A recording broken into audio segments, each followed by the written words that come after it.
Bienvenue à toutes et à tous dans ce débat Faire croiser qui se propose d'aborder l'actualité du moment. C'est bien sûr la levée d'immunité des trois députés, à savoir Idrissou Bako, Valentin Djenontin et Mohamed Attao Henouho.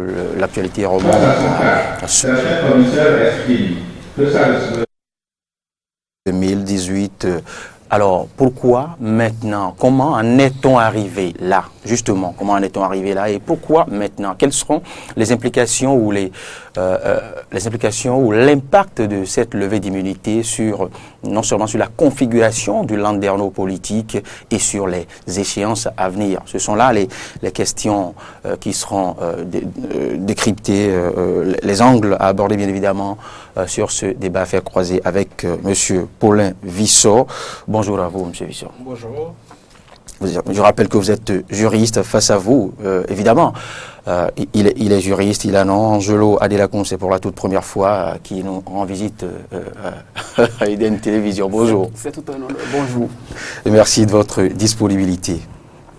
Alors, le sujet, inutile de tenter de vous briefer de quelque manière que ce soit. Pour les Vissot, vous l'avez suivi comme tout le monde, et même mieux. Les prismes d'appréciation à votre niveau seraient un tout petit peu exceptionnels parce que dans votre maison, dans votre jargon, c'est un des rayons que vous maîtrisez mieux que quiconque. Alors, on va faire humble, parce que les droits, c'est comme une forêt, là.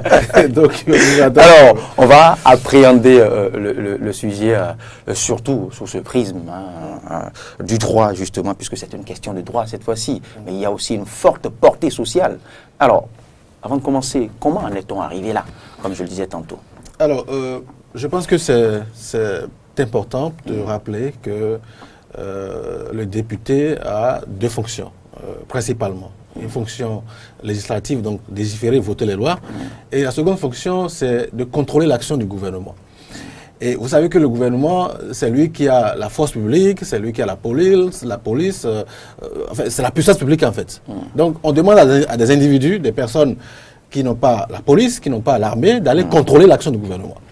Donc c'est un peu délicat. Et c'est pourquoi, à l'origine, historiquement, on a estimé que ces personnes qui doivent jouer ce rôle, c'est-à-dire les députés, il leur faut un petit bouclier, un petit privilège, n'est-ce pas, pour ne pas les livrer à la foudre, n'est-ce pas, du pouvoir exécutif.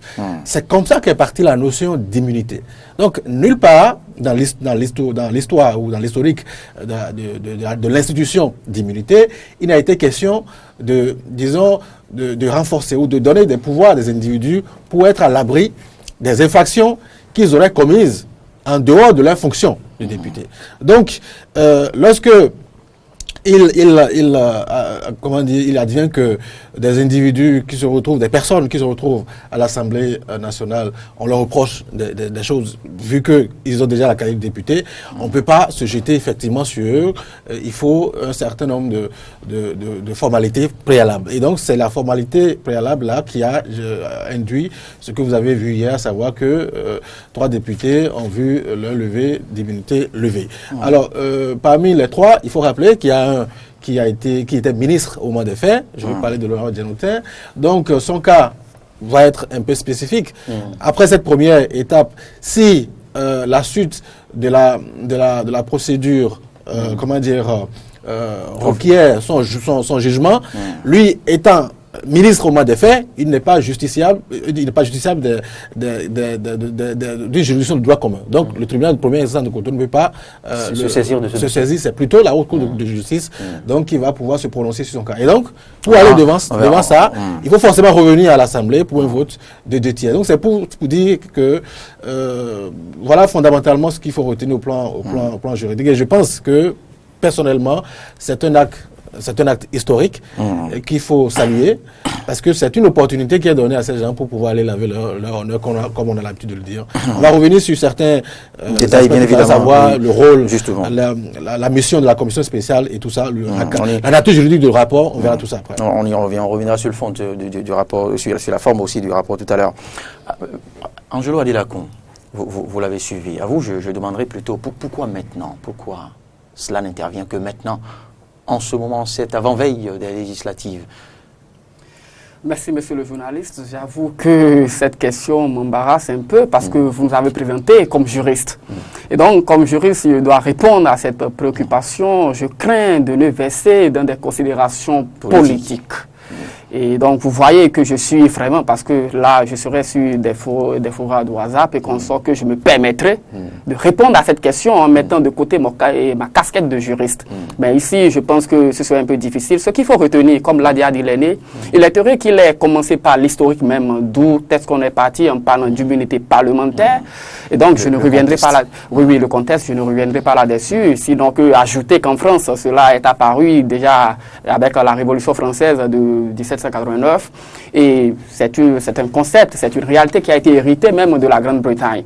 Et donc, comme il l'a dit, c'est pour des raisons qu'il a avancées. Et donc, pourquoi maintenant? Je pense que pour le juriste que je suis et dans la posture qui est la mienne sur ce plateau, ce n'est pas à cette question que je répondrai. Ce à quoi je répondrai, c'est de voir est-ce que la procédure a été respectée, est-ce que des droits n'ont pas été violés, est-ce que tout s'est déroulé dans les règles de l'art. Je crois que pour nous qui sommes ici, c'est ce qui nous intéresse. Nous n'allons pas nous... Je veux vous y ramener. Rassurez-vous. Oui. Il n'y a que le juriste peut aussi apprécier le timing. Oui, puisque vous suivez les plénières, vous suivez les séances et autres. Alors, le juriste peut apprécier le timing. Oui, on a présenté le contexte, l'opportunité, non, mais le timing. Pourquoi maintenant? Là, ça peut s'apprécier sous autre angle, tout autre que politique. Ouais, c'est possible, mais moi je dirais juridiquement. Il y a eu des faits, des personnes ont été citées, ont été soupçonnées.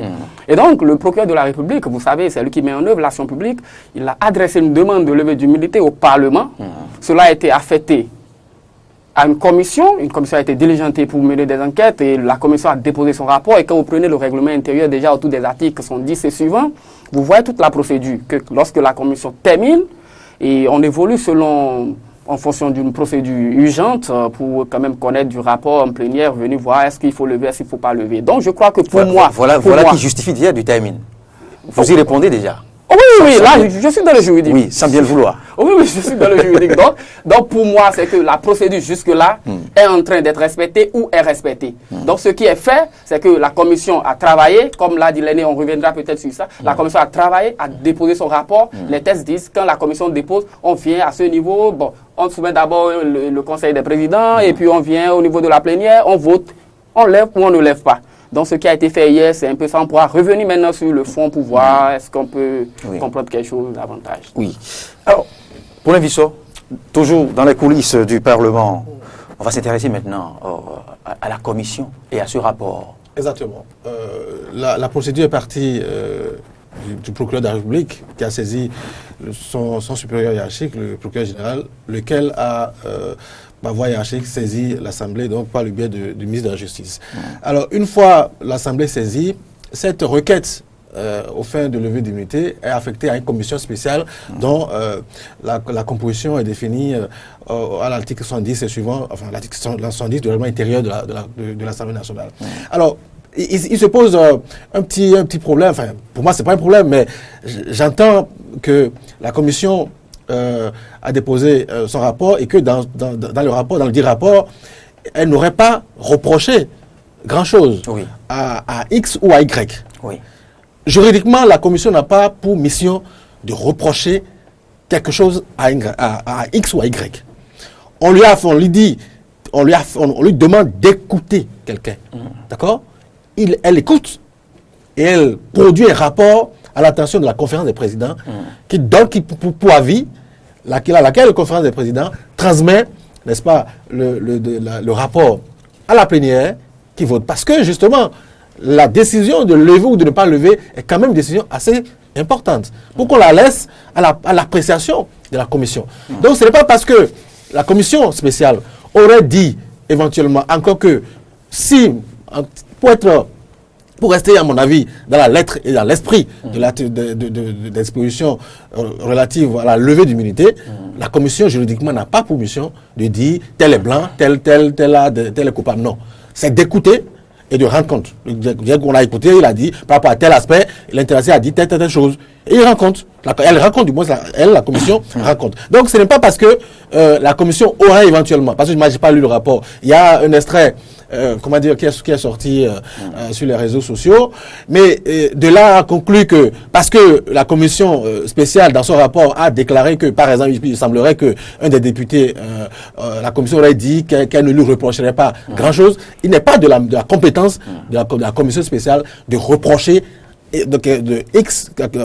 quelque chose à X ou à Y. Soit sa mission, c'est d'écouter, de produire un rapport. Et ce rapport est transmis à la conférence, comme je le disais à l'instant, à la conférence des présidents, laquelle le fait suivre à la plénière pour effectivement voter. Donc ce qui s'est passé hier, moi je pense, vous m'avez présenté comme juriste, oui, mais je suis quand même un acteur politique. Et je ne peux pas, ça me ferait un peu mal de passer outre mesure la dimension quand même politique et même sociale de l'acte qui a été posé hier.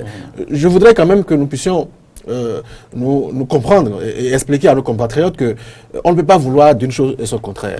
Si nous avons opté pour la démocratie, il faut que nous puissions faire confiance à chaque institution. Je peux comprendre que des individus lambda aient peur de l'appareil judiciaire, de la machine judiciaire, parce que ils ne comprennent pas grand-chose. Mais à partir du moment où vous êtes élu, député, vous êtes censé quand même connaître que le pouvoir judiciaire est indépendant du pouvoir exécutif, ainsi que du législatif, et donc vous n'avez pas à craindre lorsque vous avez la possibilité d'aller devant la justice, parce que l'organisation de la justice même est faite de sorte qu'il ne devrait pas avoir une injustice. Souvenez-vous, dans ce pays, un juge a rendu une ordonnance en défaveur du président de la République en exercice. Ah oui. Ça s'est passé dans ce pays. Mais pourquoi on a peur aujourd'hui qu'on présente, on dramatise si tant la possibilité, cette chance qui est offerte à ses compatriotes, n'est-ce pas, d'aller s'expliquer sur des dossiers. Et il faut le rappeler, il faut le marteler. Et le principe de la présomption d'innocence est totalement valable pour le compte. Personne n'a dit pour le moment qu'ils sont coupables de telle chose. Donc, ils sont coupables de rien encore. C'est la possibilité qu'il leur est donnée d'aller s'expliquer devant la justice et éventuellement clarifier un certain nombre de choses. Parce que si on ne le fait pas, nous allons rester dans la situation du dossier PPA2. Pour beaucoup, vous vous rappelez, dans ce dossier, il y a une ordonnance de longue durée dans ce dossier. Cependant, les gens continuent de penser que le dossier PPA2 serait resté comme ça, impuni. Non, il y a une ordonnance. Et si il y a encore cette perception de ce dossier, c'est justement parce qu'en son temps, la demande de levée d'immunité parlementaire avait été rejetée par le Parlement en son temps. Donc c'est ce qui fait qu'on a l'impression que les gens, le Parlement serait devenu un refuge, un lieu de refuge de personnes peu recommandables. Donc je pense que c'est un acte responsable que l'Assemblée a posé, au lieu que de jeter l'opprobre sur ses compatriotes qui font partie du BMP, qui ont décidé, n'est-ce pas, de permettre à leurs collègues d'aller s'expliquer, pour qu'on clarifie la situation, au lieu de les injurier, moi je trouve plutôt qu'il faut les féliciter, parce que c'est un début, et un début important et salutaire pour le pays. Angelo Amoussou. Adélacon. Angelo Adélacon. Évidemment, c'est le juge justement qui a rendu cette courageuse décision contre le président. Donc c'est normal que votre cerveau vous le rappelle à l'esprit tout de suite. C'est normal. Angelo Adélacon. Oui, vous avez suivi votre vis-à-vis. On va se présenter. J'aimerais avoir votre lecture sur non seulement sur le rôle de cette commission. Oh, je crois que M. Vissot a été clair. Oui, vous pouvez ne pas partager sa lecture. Bon, c'est vrai, cela peut arriver, mais vous savez, sur des questions techniques, généralement, les avis convergent. C'est sur des questions politiques que chacun prend la tangente qui lui convient. Vous savez, il a dit, la commission a une mission. Vous êtes installé pour voir, est-ce que ce qu'on reproche à tel par rapport au dossier, aux éléments qui ont été mis à votre charge, est-ce qu'après l'avoir écouté, parce que c'est prévu dans le règlement intérieur de l'Assemblée nationale que la personne, supposée mise en cause, est écoutée ou bien on écoute son représentant qu'il aura choisi lui-même. Et donc, la commission fait cela et la commission dépose son rapport, comme je l'ai dit dans mes propos liminaires, à la conférence des présidents. Et donc, la commission finit, on revient maintenant en plénière pour dire est-ce qu'il faut lever, est-ce qu'il ne faut pas lever. Et comme l'a dit, il ne revient pas à la commission de retenir la responsabilité d'un député des faits qui lui sont reprochés. Ça, il faudrait qu'on soit clair. Le rôle, la justice est là, la justice a son rôle. Ce n'est pas l'exécutif non plus qui retiendra. C'est ce qu'il nous faudra préciser parce qu'il y a une sorte de manipulation de l'inconscient collectif béninois déjà sous cet angle, rien qu'à ce niveau. Et il semble déjà, on fait croire déjà aux populations que cette commission a lavé complètement X ou Y et que ce sont peut-être une sorte d'acharnement de leur père, surtout ceux de BMP qui a contribué à cette levée d'immunité. C'est justement là où je nous invitais tout à l'heure à faire attention à ne pas mélanger la politique à ce dont il est question.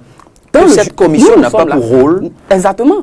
La commission n'a pas pour rôle de prononcer la condamnation, non, de retenir la responsabilité de X ou de Y. Non. La commission fait un travail, dépose. La responsabilité, si elle doit être retenue, cela appartiendra à la justice. Donc, dès que les personnes citées seront devant le juge, ils auront l'opportunité de s'expliquer. Ils auront l'opportunité de donner les éléments de preuve ou bien de citer encore d'autres personnes. Donc, techniquement, il n'y a pas de problème. Maintenant, politiquement, peut-être il y a des problèmes. Mais la commission a fait un travail. Les gens sont venus en plénière. On vous donne l'opportunité d'aller devant le juge, vous expliquer ou de ne pas aller quand ils estiment qu'on ne veut pas vous donner l'opportunité. Maintenant, l'opportunité est d'aller devant le juge. Cela ne voudrait pas dire que ceux-là qui ont été cités dans ces dossiers sont blancs. Cela ne voudrait pas dire qu'ils sont si noirs. Ça dit, à l'état où nous sommes, il faudrait qu'on fasse attention dans l'opinion. Il n'y a pas péril en la demeure, du point de vue juridique. Je reprécise.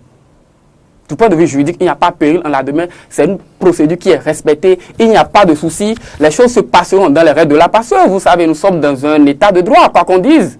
Nous sommes dans un état de droit et la cité des exemples. Chaque fois, sur des dossiers donnés, nous créons parce que nous cherchons à particulariser les dossiers, parce que les personnes mises en cause ont peut-être 2 ou 3 têtes, je ne sais pas trop. Mais je crois, juridiquement, ce qui est fait, c'est là. La commission n'a jamais dit que telle personne est innocente, elle est coupable, ce n'est pas son rôle. La commission dépose un rapport. C'est la justice qui fera maintenant le grand boulot. C'est la justice qui fera le grand boulot, les enquêtes nécessaires pour voir si les gens sont impliqués ou si les gens ne sont pas impliqués. La vie continue, les gens seront encore au Parlement et puis ça va, c'est tout. Donc il n'y a pas, faut pas faire d'amalgame dans l'opinion et créer. Non, je pense que les hommes politiques, peut-être ils peuvent le faire, mais pour le rôle qui est le nôtre, on ne pourra pas le faire. Oui, parce que l'amalgame a commencé déjà à être entretenu. Et cette confusion, je l'ai dit tantôt, vous ne me direz pas le contraire. Non, c'est à cela que je pense sur les plateformes. Il faut que les gens prennent la peine de lire les tests. Tout ce que nous disons là, il y a pas, on n'invente rien. C'est dans le règlement intérieur, à partir de la 70. Du règlement intérieur de l'Assemblée nationale. C'est sur Internet. Donc vous cliquez, vous demandez le règlement intérieur de l'Assemblée nationale du Bénin, vous l'aurez. Donc c'est même pas compliqué. Donc il faut lire à partir de la 70. Nulle part, il n'est dit que la commission spéciale qui est mise en place peut dire que telle personne est coupable ou n'est pas coupable. Donc, on ne peut pas. Son rapport, c'est d'écouter. Sa mission, d'écouter, faire un rapport et de rendre compte. Point final. Donc, pour moi, tirer argument de ce que, la commission aurait blanchi et que cependant que la plénière, parce que le BMP serait manipulé ou instrumental. C'est les thèmes qu'on entend. Et moi, je commence par être dégoûté un peu par ce débat qui est agité. On traite nos compatriotes comme s'ils étaient des étrangers. C'est pas sérieux ce qui se passe dans ce pays. C'est normal que dans une démocratie, il y ait une majorité. Si le président de la République est en place a pu convaincre les députés pour avoir une majorité, c'est la règle normale des choses. Et et dans tous les pays, c'est la majorité qui dirige toujours. Mais on veut toujours que la minorité ou ceux qui sont dans le camp minoritaire dictent les lois. Ça n'est pas possible en démocratie. Ça ne veut pas dire non plus que le camp majoritaire aujourd'hui est dans la vérité, dans la vérité divine. Il peut se tromper, mais c'est la règle du jeu, démocratique qui veut que ce soit la majorité qui dicte sa loi en griffe. C'est comme ça malheureusement. Donc on ne peut pas vouloir une même chose et son contraire. Moi je voudrais quand même surtout ceux-là qui ont eu la chance d'avoir, accès à la connaissance, la connaissance est une lumière, il faut mettre ça à la disposition de nos compatriotes au lieu de les embrouiller, comme au lieu de les manipuler. Oui, ce que nous sommes en train de voir, savoir que la commission a dit que tel n'est pas coupable et que le BNP qui est à la solde du président de la République, qui serait à la solde du président de la République, a dit. Donc, c'est pas sérieux, il faut que nous puissions... Tout est dans le règlement intérieur de l'Assemblée nationale. Je pense que c'est désormais clair à tous les niveaux que la Commission n'a pas déclaré tel est blanc, tel est... Elle n'a même pas juridiquement la compétence. La Commission n'a pas cette compétence et que ce soit clair à tous les niveaux et que la confusion cesse et prenne désormais... Enfin, Paulin Vissot, je reste avec vous. Oui, pour voir maintenant les implications ou impact possible sur le landerneau, sur la configuration de landerneau politique béninois. Non, pour moi, je pense que il faut quand même que on puisse comprendre d'abord, et là il y a un petit point que je vais relever avant de revenir à votre question, c'est que ce dossier forcément ira devant un cabinet d'instruction parce que c'est quand même assez complexe, ça m'étonnerait qu'on puisse le traiter, disons, en clause de flagrance. Donc, une fois que le dossier est devant un cabinet d'instruction, on dit techniquement que le juge d'instruction poursuit une rime, c'est-à-dire poursuit les faits. D'accord? Ça veut dire quoi? Ça veut dire que vous pouvez, au départ, le dossier peut concerner, apparemment une personne, mais l'instruction du dossier par le juge révèle que d'autres personnes doivent pouvoir être écoutées ou même, mis sous mandat de dépôt ou tout ce que vous voulez. Donc ça veut dire quoi? Ça veut dire qu'il n'est pas exclu que dans l'instruction de ce dossier, d'autres personnes qui apparemment aujourd'hui sont pénales, qui ne sont pas citées dans ce dossier, se retrouvent devant les tribunaux. Parce que c'est ça la mécanique juridique, surtout pour un dossier qui se retrouve en cabinet, devant un cabinet. Donc je pense que il faut être calme et expliquer à nos compatriotes que la justice, tout est équilibré là-bas. Vous avez les mises en cause auront forcément des conseils, il y aura l'avocat de la société, c'est-à-dire le parquet, et qui va essayer d'établir l'infraction, c'est-à-dire la culpabilité des mises en cause. C'est son rôle. Il doit démontrer que les gens mis en cause ont effectivement commis les faits, c'est-à-dire l'acte matériel, l'acte intentionnel, et l'élément légal qui punit, n'est-ce pas, le comportement qui est reproché. Donc, ce sont trois éléments cumulatifs. Si un seul manque, il n'y a pas infraction. Donc, tout ce débat sera fait mais de façon publique. Donc, ce n'est pas qu'on prend des gens, on les a mis au tribunal et puis on les a... Ça ne se passe pas comme cela. Et il faut pouvoir l'expliquer. Maintenant, qu'est-ce qui va se passer? Je pense que, politiquement, évidemment, ça va renforcer les commentaires qui sont déjà faits sur le BNP, à savoir que le BNP n'aurait pas une certaine liberté, ce qui est faux. Hein, il s'agit quand même de députés, de personnes responsables. Et donc, évidemment, sur le terrain, si ces personnes, on réussit à avoir une décision, n'est-ce pas, une décision définitive contre les mises en cause avant l'organisation des élections, peut-être que cela pourrait avoir un impact sur leur possibilité d'être candidat prochainement, parce que le code électoral a prévu... Si le nouveau venait à être adopté. Même l'ancien avait déjà prévu un petit verrou pour les personnes qui auraient éventuellement fait l'objet de condamnation à partir d'un certain nombre de durées. Donc, pour le moment, on va rester à l'étape de supputation, on ne peut pas prédire, mais ça m'étonnerait que cette procédure connaisse son terme avant l'ouverture, des échéances en ligne. Ça veut dire que même si en temps, il y en a qui sont mis sous mandat de dépôt, ils pourraient, tant qu'il n'y a pas une décision définie de condamnation, ils peuvent toujours être candidats. On a vu dans ce pays un honorable qui a pu se faire élire depuis la prison civile de Cotonou. Hein? Donc, c'est pas exclu que, même éventuellement, je dis tout ça, ce sont des projections que je fais, je ne le souhaite pas, voilà des implications possibles. C'est-à-dire, on va dire l'incapacité, éventuellement pour certains, si ils avaient fait l'objet de condamnation, de pouvoir être candidat et évidemment de ne pouvoir être candidat. De ne plus pouvoir être candidat. Et ça, tout ça, ce sont des éventualités, rien n'est clair encore.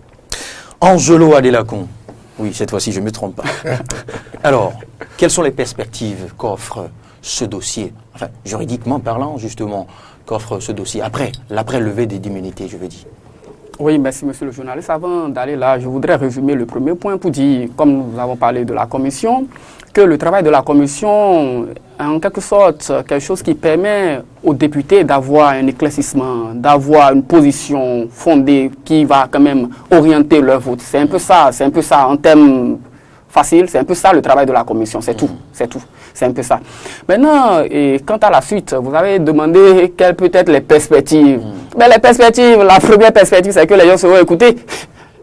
Les gens seront écoutés, la procédure sera respectée, les gens seront écoutés devant un juge au cabinet d'instruction. Ils seront écoutés et à l'occasion de cette procédure, on verra s'il faut quand même rallier certains qui peut-être sont dans l'ombre aujourd'hui et que nous ne connaissons pas encore au dossier et ceux-là également seront écoutés. Tantôt pour les oui, ceux-là également seront écoutés. Donc cela nous permettra quand même de voir clair dans ce qui se fait. Et je crois que avec la volonté politique, comme nous le souhaitons, je crois que c'est tous les Béninois qui le souhaitaient, la lutte contre la corruption, tout et tout, je pense que c'est déjà un pas qui vient s'ajouter à ce qui est en train d'être fait jusque-là. Et donc, nous ne pouvons que souhaiter que cela se fasse dans les règles de l'art, je le reprécise, parce que c'est très important, puisque c'est un dossier qui a un peu lien à la politique. Donc, c'est très important de vouloir que cela se passe dans les règles de l'art.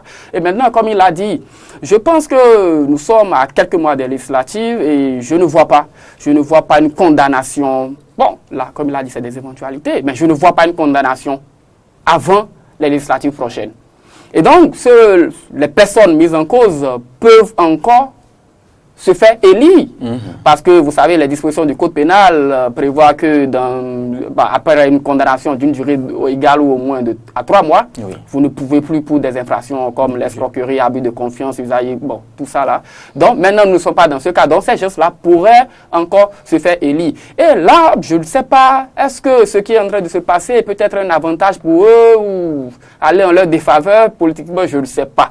Je ne sais pas parce que notre peuple également, je ne sais pas. Mais ce que je sais, c'est que la suite, les gens seront écoutés devant un juge d'instruction, ils seront à la disposition de la justice, tout se passera bien lorsque le juge verra qu'il y a des éléments probants qui militent à ce qu'un mandat de dépôt soit décerné.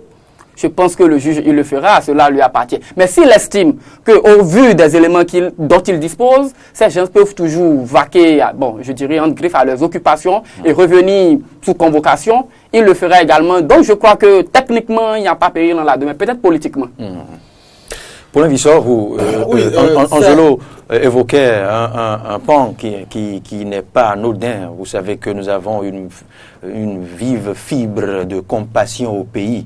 Une fibre émotive, exploitable, surtout en politique. Absolument. Vous vous rappelez, par le passé. Et c'est pour ça que je suis parfaitement d'accord avec lui, que nous aimons très facilement les victimes. Et c'est pourquoi les mises en cause ou leurs partisans iront certainement sur le terrain de la victimisation, à savoir que c'est un dossier politique. Et c'est pourquoi très tôt, on commence par dire la commission nous a blanchi et le BMP nous dit qu'on est coupable. Donc, à ce niveau-là, personne n'est coupable de rien, personne n'est blanchi de rien. C'est seulement la justice qui pourra, en fin de compte, dire monsieur, vous êtes blanchi ou on peut entrer en condamnation contre vous. Voilà. Donc, ça à l'étape actuelle, on ne peut rien dire relativement à la culpabilité de ces personnes-là. Parce que le peuple est tellement sensible à la victimisation. Non, c'est des raccourcis. Et lorsque j'entends certains qui disent, oui, évidemment, eux, ils sont sur le terrain purement politique.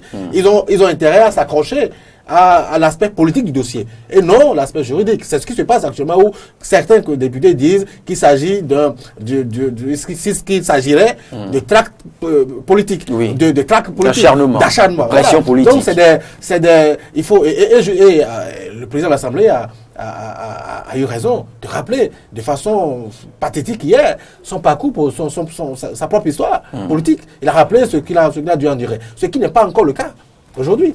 On ne peut pas dire que vous êtes dans un pays de droit et avoir peur de la justice. Ça n'est pas possible. Justement. Moi, je pense que il devrait féliciter plutôt.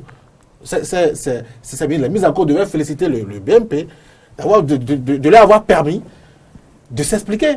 C'est important parce que l'exemple du dossier PPA2 est patent dans ce cas. Chaque fois, les gens continuent de dire quelqu'un aurait bouffé, aurait détourné l'argent de l'eau et que cela, non, c'est pas du tout. Il y a une décision de non-lieu, il y a une ordonnance de non-lieu dans ce dossier. Justement. Et c'est parce que justement le peuple a été marqué par ce refus de l'Assemblée nationale d'alors de permettre à la justice de faire ouvertement son dossier, enfin de connaître la procédure et d'aller jusqu'au fond. Donc je pense que... Et ces mêmes élus, sinon certains élus semblent nous faire oublier aujourd'hui qu'ils n'ont pas permis en son temps. Moi je crois que c'est pas... Ils n'ont pas donné la possibilité à la justice. Vous savez, moi, tout à l'heure on a rappelé le cas d'un député qui au mois des faits était ministre. Donc quand l'évolution du dossier va militer éventuellement en faveur de son jugement, ou voilà, il faut revenir maintenant encore justement à l'Assemblée, un vote de 2 tiers. Moi, franchement, si vous voulez mon avis sur cette affaire-là, je ne parle pas du cas qui est en débat, mais de façon générale, je pense qu'il n'est pas normal que nous ayons des délinquants à col blanc dans ce pays. Et si vous, aujourd'hui, ça n'arriverait pas où, citoyen lambda, lorsqu'il pique la moto de quelqu'un, directement le fait la procédure. Mais pourquoi des gens qui détournent enfin, je dis bien, je ne parle pas de ceux qui sont là, mais je parle du principe de tout, on va dire... du cas général. De tout ce qui est dispositif pour protéger, pour compliquer, n'est-ce pas, le jugement des acteurs politiques, n'est-ce pas, moi, ça me pose un problème. Oui, j'ai rappelé le principe au départ, il faut les protéger dans le cadre de leur mission. D'accord? Mission parlementaire de contrôle, de légiférer et de contrôler. Ça, je comprends. Mais qu'il y a autant de verrous pour quand même juger des gens qui se sont rendus coupables de malversation, de détournement de deniers publics, je pense que pour moi, ça me gêne. Philosophiquement, ça me gêne un peu. Mais pour le moment, on ne peut rien. Les thèses prévoient qu'il faut passer par des étapes. On n'a pas le choix. Mais il serait plus fluide que le système soit moins radical, moins compliqué. De sorte que lorsque quelqu'un il est avéré qu'il a détourné, mais qu'il réponde comme ferait n'importe quel citoyen. Parce que vous n'avez pas été nommé ministre ou nommé directeur général d'une structure de l'État pour voler. La mission qui vous est confiée en tant que ministre, c'est pas de détourner. Donc, à partir du moment où le gars, il s'écarte de sa mission de départ, il faut lui appeler, il faut le traiter comme un citoyen. Enfin, c'est ma conviction personnelle. Mais il se fait que pour le moment, c'est pas ce que nous avons retenu. On a retenu qu'il faut des verrous. Et donc, on fait avec quoi. Mais moi, personnellement, ça me gêne un peu. Je trouve qu'il y a une injustice à ce côté. Vous voyez tous les jours, pour moins que rien, même 20 000, 30 000, 50 000, les gens se retrouvent en prison. Et pourquoi compliquer la possibilité de juger des gens qui se seraient rendus compte du détournement de beaucoup de milliards. Bon, bref, ça demeure un avis personnel. Ça ne peut rien faire au mécanisme juridique qui est sur place. Qui est en place, oui. Voilà. Angelo Adelakun, pour finir ce débat. Oui, je voudrais revenir sur ça. Comme il l'a dit, ça dit ce qu'il faut retenir. Il y a des faits qui sont reprochés à des personnes. Peut-être des honnêtes citoyens. Donc, des faits leur sont reprochés. Il y a une procédure définie par les règles de la République.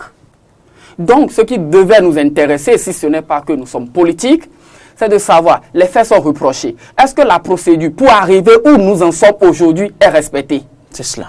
Quelle sera de la suite de la procédure? Sera-t-elle respectée? Si à partir du moment où les tests sont respectés jusque-là, il n'y a pas de débat. À partir du moment où les tests seront encore respectés après, il n'y a pas de débat. Mais, étant humain, dans des convulsions politiques, c'est normal que peut-être de façon légitime, des gens s'inquiètent, des états-majors s'inquiètent, et puis on se dit, mais pourquoi est-ce que c'est nous? Pourquoi est-ce que... Parce que, vous savez, il a rappelé l'affaire PPA2.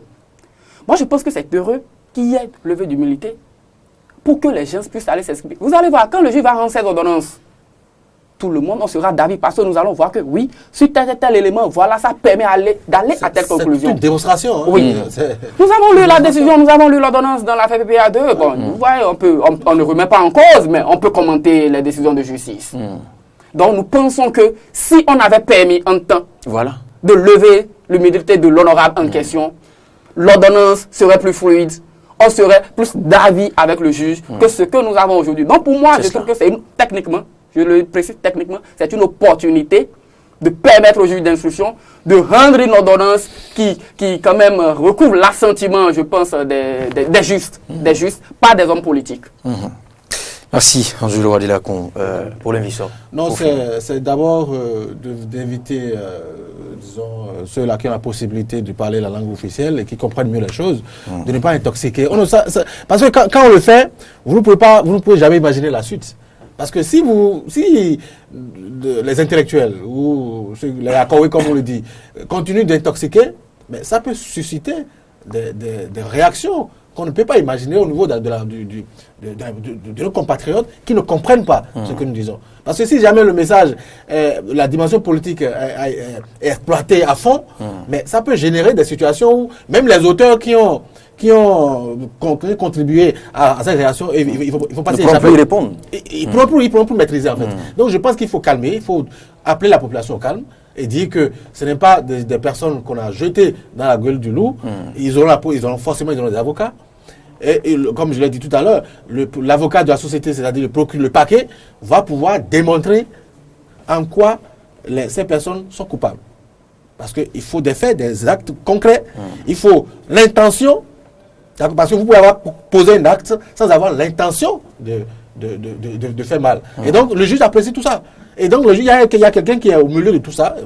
Le juge, lui, il n'est pas le pouvoir judiciaire indépendant du pouvoir exécutif. Le juge qui est au milieu, lui, il est là pour écouter les parties, pour trancher. Et si, on parlerait de lutte sélective, si dans l'instruction de ce dossier, d'autres personnes sont impliquées, le juge ne va pas hésiter à dire, ces gens-là, je veux les voir ici. Même si à l'origine, ils n'étaient pas concernés. Donc, ce n'est pas exclu qu'éventuellement, on demande à lever d'autres personnes. Que ce dossier ouvre des brèches encore. Bien sûr, ce n'est pas exclu. C'est pas du tout exclu parce que le juge d'instruction poursuit une rime, c'est-à-dire poursuit des faits.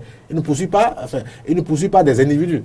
Vous pouvez envoyer quelqu'un, il va dire non, celui-là en réalité, c'est pas lui, c'est plutôt telle autre personne. Donc c'est pas exclu que on fasse intrusion, il y a des ouvertures, des tentacules vers d'autres personnes. Donc moi, si j'ai un seul message à passer aujourd'hui, c'est d'inviter les uns aux autres au calme, inviter nos compatriotes qui comprennent français, on va dire ça comme ça, qui comprennent mieux la procédure, d'éclairer le peuple pour ne pas inciter, les manipuler. Oui, et ne pas inciter à un soulèvement populaire qui va finalement embraser tout le monde, si cela arrivait. Parce que vous ne pouvez jamais savoir... Et c'est un exercice qu'il faille aussi faire dans nos langues, dans nos différentes absolument, langues, absolument, partagées au pays. On ne doit pas avoir peur de la justice. Je vous ai dit, dans ce pays, le président de la République en exercice.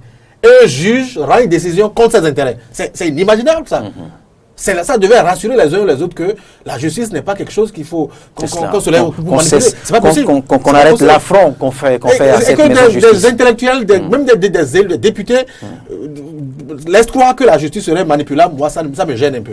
Il faut que chacun puisse travailler à calmer, à élever le niveau de compréhension de nos compatriotes. Nous avons déjà un peuple qui a du mal à comprendre la langue officielle du travail. Et lorsque vous rentrez dans le milieu juridique aussi, c'est déjà plus compliqué. Ceux qui comprennent ce langage-là, le taux se réduit. Donc, le